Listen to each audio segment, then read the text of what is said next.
Okay. अब being a digital marketer, एक digital marketer की हैसियत से हम लोग जब भी कोई काम हासिल करते हैं, जब भी हमारे पास कोई क्लाइंट आता है, तो क्या होता है कि हमारी उसके साथ एक प्रॉपर डिस्कशन होती है जिसमें हम उससे डिफरेंट इन्फॉर्मेशंस लेते हैं। ठीक है, जैसे मिसाल के तौर पर उसने कौन से चैनल पे जो है वो अपनी कंपेन चलानी है, उसने कौन सी तरह की कंपेन चलानी है। फ़र्ज़ कीजिए अगर उसने फेसबुक पे चलानी है या गूगल पे चलानी है। अब अगर गूगल पर उसने कंपेन चलानी है तो क्या गूगल वाली कंपेन सर्च कंपेन वो चलाना चाहता है, या डिस्प्ले कंपेन चलाना चाहता है, या रीमार्केटिंग कंपेन चलाना चाहता है। तो ये सारी बातें जो है वो हम लोग स्टार्ट में अपने क्लाइंट से इंफॉर्मेशन लेते हैं। कई लोग एक फॉर्म सा बना कर रखते हैं और वो उस फॉर्म की फिलिंग करवा लेते हैं अपने क्लाइंट्स के से इंफॉर्मेशन लेते हुए। जैसे मिसाल के तौर पर एडवर्ड्स के लिहाज से मैंने भी अपने पास एक एक्सेल में फ़ाइल बनाई हुई है, उसमें कुछ बेसिक इन्फॉर्मेशन लेनी, जैसे मिसाल के तौर पे कितना बजट होना चाहिए, क्या टारगेटिंग लोकेशन होनी चाहिए, वगैरह वगैरह। ठीक है, लेकिन as a trainer, as a trainee आप जो है जब सीख रहे हो, ठीक है, तो आपको मैं ये बताऊंगा कि आपने जो है वो मतलब आपको एक वेबसाइट दी जाएगी। मतलब हम अभी इस टाइम ये सपोज कर रहे हैं कि हम क्लाइंट से डायरेक्ट बात नहीं कर रहे, बल्कि हम एक वेबसाइट पे काम करने वाले हैं, जिस वेबसाइट के लिए हम अपनी मर्ज़ी से डिसाइड करेंगे कि हमने कौन सी कंपेन बनानी है। ठीक है, तो उसके लिए हमारे पास एक डमी एडवर्ड्स अकाउंट मौजूद होना चाहिए। जिस तरह मैंने आपको बताया कि कौन से सॉफ्टवेयर्स आपके सिस्टम में होने चाहिए, कौन से अकाउंट्स आपके बने हुए होने चाहिए, ठीक है, वगैरह वगैरह, वो सारी चीज़ें मैंने आपको बताई।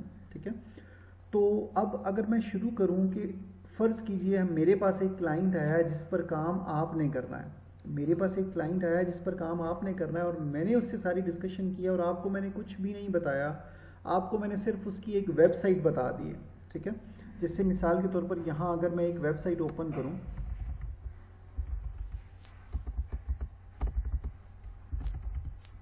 असल में कल ही जो है वो मेरे कीबोर्ड के 3 बटन जो है वो अचानक डिस्टर्ब हो गए।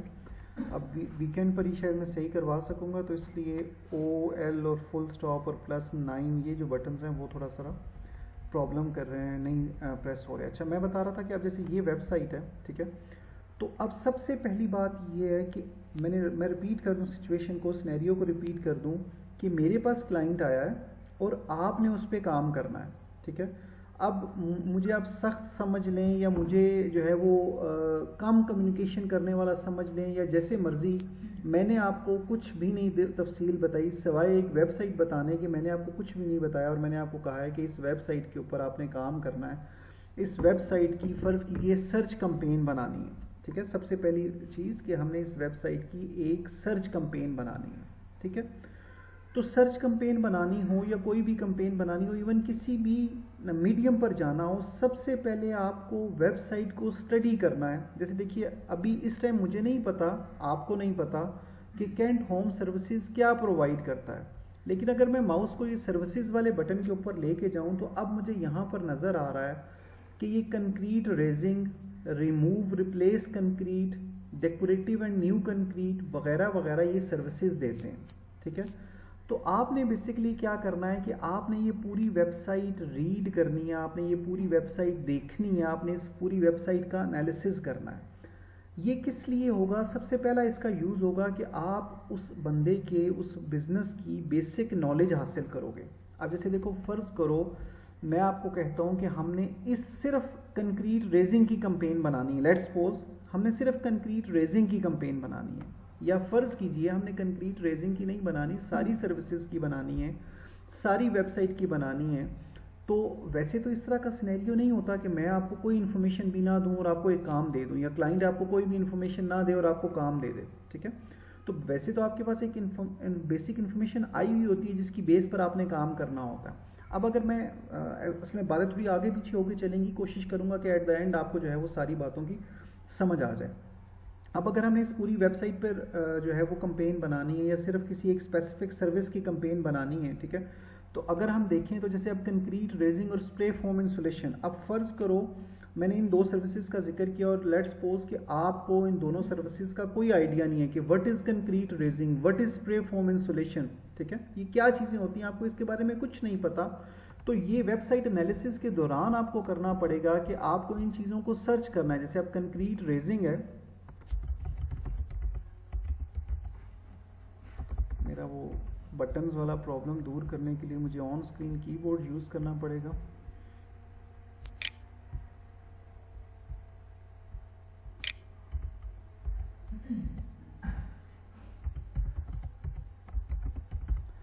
मैंने यहाँ पे व्हाट इज़ कंक्रीट रेजिंग लिखा है, ठीक है।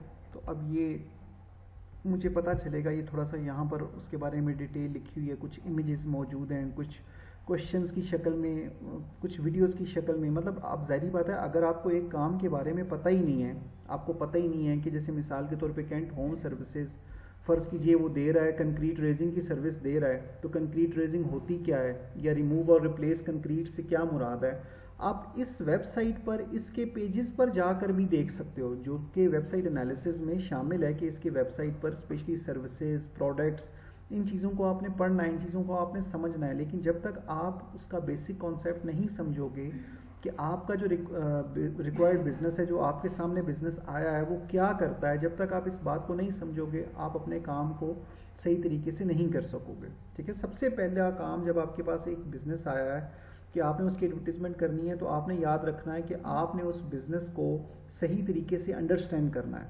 उस बिज़नेस को, उस बिज़नेस की निश को, कि वो किस किस्म का बिज़नेस है, ठीक है।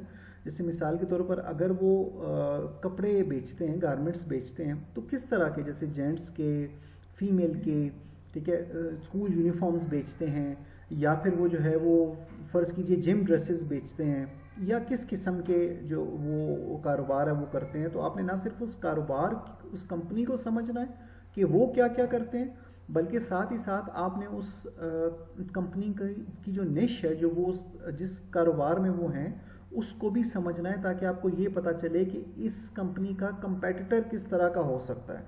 ये ना हो कि आप एक कंक्रीट वाले का कंपैरिजन लॉयर के साथ कर रहे हो, ऑब्वियसली दोनों बिल्कुल अलग अलग फील्ड्स हैं, ठीक है। वैसे तो सिंपल सी बात है, इतना बड़ा ब्लंडर तो कह लो कोई भी नहीं मारता, लेकिन फिर भी मैं बोलना ही चाह रहा हूँ कि हमारे लिए वेबसाइट को समझना, बिजनेस को समझना, निश को समझना, ये चीज़ें बहुत ज़रूरी हैं, ठीक है। हम जब तक एक बिज़नेस को, एक निश को सही तरीके से समझते नहीं हैं, तब तक हमें जो है वो उस बिज़नेस के ऊपर ग्रिप नहीं आएगी, उस की एडवर्टीजमेंट के लिहाज से हमारे पास अच्छे थॉट्स नहीं आ सकेंगे, ना कीवर्ड रिसर्च में, ना सर्च क्यूरीज एनालिसिस के दौरान जब हम मैनेजमेंट कर रहे होंगे, ना ही ऐड कॉपीज़ मेकिंग के दौरान या ऐड एक्सटेंशंस पे काम करते हो। तो इसलिए हमारे पास उस बिज़नेस की, उसके कंपेटिटर्स की, उसकी निश की अच्छी नॉलेज होनी चाहिए। एक एग्जांपल के लिए बात करता हूँ, जैसे फ़र्ज़ कीजिए आज आपने पहली दफ़ा सुना है वर्ड निश, ठीक है। तो आपको सर्च करना है कि निश होती क्या है, ठीक है। हर चीज़ लाजमी नहीं है कि आपको दूसरा ही बताएगा। गूगल की मौजूदगी में, यूट्यूब की मौजूदगी में आपको बहुत सारी चीज़ें मिल जाती हैं, ठीक है। तो जो चीज़ आपको नहीं समझ आएगी, ऑब्वियसली वो आप पूछ सकते हैं, जिस अंदाज में भी आपको सूटेबल लगे आप पूछ सकते हैं। कोशिश यही होगी कि आपको जो है वो सही तरीके से एक्सप्लेन करूँ, आपको कोई भी किसी किस्म की ट्रबल ना हो। लेकिन ये याद रखिएगा कि जब तक आप खुद मेरे साथ मिल के सही तरीके से चलेंगे नहीं, मतलब आप अपना दिए गए काम को सही तरीके से परफॉर्म नहीं करेंगे, समझ कर परफॉर्म नहीं करेंगे, तब तक मैं उस तरीके से आपकी हेल्प नहीं कर सकूँगा, ठीक है। तो सबसे पहला पॉइंट जो हमारा आज के लिए है कि हमने पहला काम क्या करना है, मैं यही वेबसाइट आपको बता देता हूँ, kenthomservices.com, ठीक है, kenthomservices.com। इसका जो लिंक है ये आपने ओपन करना है और इसी पर आपने काम करना है कि कैंट होम सर्विसेज क्या क्या सर्विसेज प्रोवाइड करते हैं, वो सर्विसेज क्या हैं, आपने इसके बिजनेस को कम्प्लीटली अंडरस्टैंड करना है। सबसे पहला काम तो कोई भी क्लाइंट आपके पास आएगा तो आपने ये करना है, इवन अगर आपके पास उस क्लाइंट की इन्फॉर्मेशन आ भी गई है, बेसिक इन्फॉर्मेशन आ भी गई है, तो भी आप थोड़ा सा उसको देखेंगे, ठीक है। जैसे मिसाल के तौर पर मेरे पास एक वेबसाइट है fit2fit.de, ये बेसिकली जर्मन वेबसाइट है, ठीक है।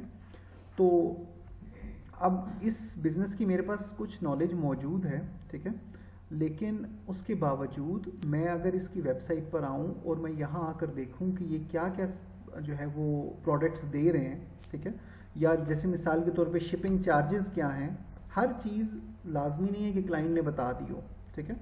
आपको वेबसाइट एनालिसिस आपके लिए ज़रूरी है, आपको वेबसाइट को देखना है ताकि आपको अंदाज़ा हो सके कि क्या क्या चीज़ें आपको वेबसाइट पर अवेलेबल हैं जो आप जो है वो जिसको आप एडवर्टाइज़ करने जा रहे हो, ठीक है। अब जैसे देखिए वेबसाइट के ऊपर टाइमिंग लिखी हुई है, अब हर क्वेश्चन आपके जहन में भी नहीं होता जो आपने क्लाइंट से पूछ लिया हो, ठीक है।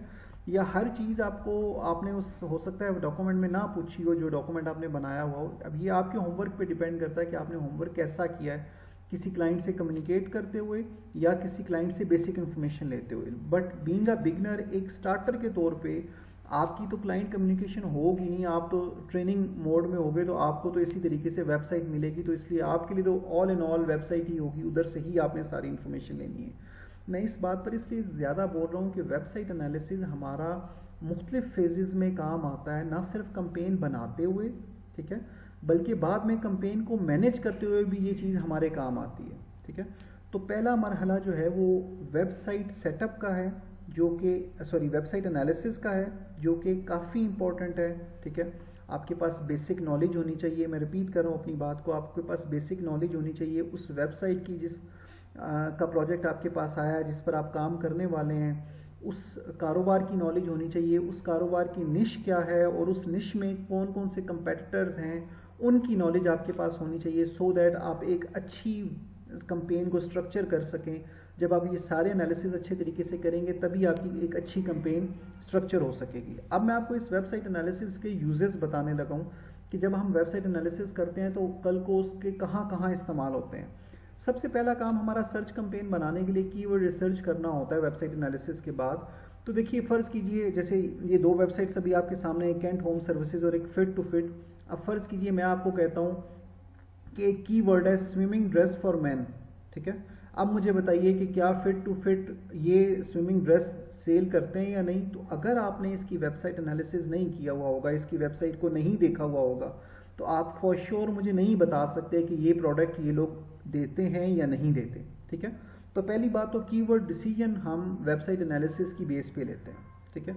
उसके बाद दूसरे नंबर पे जब हम ऐड बनाते हैं, वो ऐड जो फ्रंट पे लोगों को नज़र आएगा, ठीक है, वो ऐड जब हम बनाते हैं, ठीक है, तो वो ऐड हमारा जो है वो उस ऐड के अंदर हमने क्या इस्तेमाल करना है, ठीक है। जैसे मिसाल के तौर पे फ़र्ज़ कीजिए जैसे लेट्स सपोज हम एक स्कूल का ऐड बना रहे हैं या किसी ट्यूशन एकेडमी का ऐड बना रहे हैं, ठीक है, और मैं वहाँ लिखता हूँ ऐड कॉपी में मैं लिख देता हूँ, ऐड में मैं लिख देता हूँ कि जी बेस्ट मैथ टीचर फ़र्ज़ कीजिए, और लेट्स सपोज कि वो जो लड़की जो एकेडमी चला रही है या जो लड़का वो एकेडमी चला रहा है वो मैथ पढ़ा ही नहीं रहे, ठीक है, फ़र्ज़ कीजिए वो सिर्फ इंग्लिश पढ़ा रहे हैं। तो आपको जब तक उनसे इन्फॉर्मेशन नहीं मिली होगी, उनकी वेबसाइट से, हमारे केस में उनकी वेबसाइट से इन्फॉर्मेशन नहीं मिली होगी, आप ऐड कॉपीज़ भी नहीं बना सकेंगे, ठीक है, या गलत बना सकते हैं, ठीक है। जेनेरिक ऐड कॉपीज़ इतनी अच्छी नहीं होती, आपको स्पेसिफिक ऐड कॉपीज़ बनानी चाहिए। तो ये दूसरा यूज़ हो गया, एक कीवर्ड लेवल पर आपको चाहिए, फिर ऐड कॉपीज़ लेवल पे चाहिए। उसके बाद जब आप रूटीन मैनेजमेंट कर रहे होते हैं तो रूटीन मैनेजमेंट का एक रूटीन टास्क होता है, आपका किसी अकाउंट को रूटीन मैनेज करने का एक रूटीन टास्क होता है। वो रूटीन टास्क होता है कि आपने उसकी सर्च क्यूरीज़ को एनालाइज करना होता है। सर्च क्यूरीज से क्या मुराद है, जैसे मैंने यहाँ ये जुमला लिख के सर्च किया, व्हाट इज़ कंक्रीट रेजिंग, ठीक है, तो ये जो पूरा जुमला है this is a search query, ये एक सर्च क्यूरी है, ठीक है। अच्छा, अब सर्च क्यूरी जो है वो जब आप देखेंगे, जब एक अकाउंट बन जाएगा, सेटअप हो जाएगा, रोज़ाना चल रहा होगा, लोग सर्च कर रहे होंगे, ऐड नज़र आ रहा होगा, लोग उस पर क्लिक कर रहे होंगे, तो आपके पास डाटा आएगा कि किस किस सर्च क्यूरी के ऊपर क्लिक हुआ है, ठीक है।